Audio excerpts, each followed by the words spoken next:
دوستانو سلامونه. په دې ویډیو کې درته نن په انسټاګرام کې د سټوري اپلوډ کولو طریقه ښیم چې څنګه کولی شو په انسټاګرام کې سټوري اپلوډ کړئ. هغه لپاره تاسې انسټاګرام ته لاړ شئ. انسټاګرام ته چې لاړئ په دغه جمع علامه باندې به کلیک کړئ او هغه نه وروسته سټوري به انتخاب کړئ. سټوري چې مو انتخاب کړه نو دلته ستاسې خوښه چې هماغه کامرې نه کوم مثلا فعلا چې کامره کله چې تاسې دا اپشن کوئ نو کامرې اپشن به کېږي، یعنې ستاسې د موبایل کامره به چلانیږي.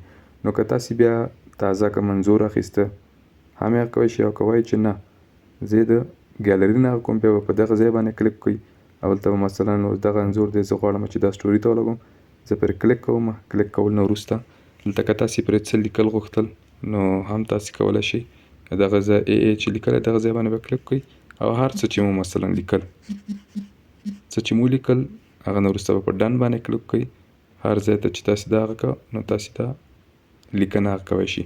نو هغه نه وروسته که کوم میوزیک هم پرې لګوه بیا خو به په دغه میوزیک کوم هغه چې دی په دې ځای باندې به کلیک کړئ او میوزیک به پرې ولګوئ په دې انځور باندې. که کوم سټیکر مو لګوه بیا په دې سټیکر خو زه فعلا هیڅ هم نه لګوم او هغه زه غواړم مستقیمه دا انځور بیا د کوم سټیکره بیا د کوم میوزیکه دا سټوري دی یا دا انځور دی په هغه باندې ولګي په سټوري باندې.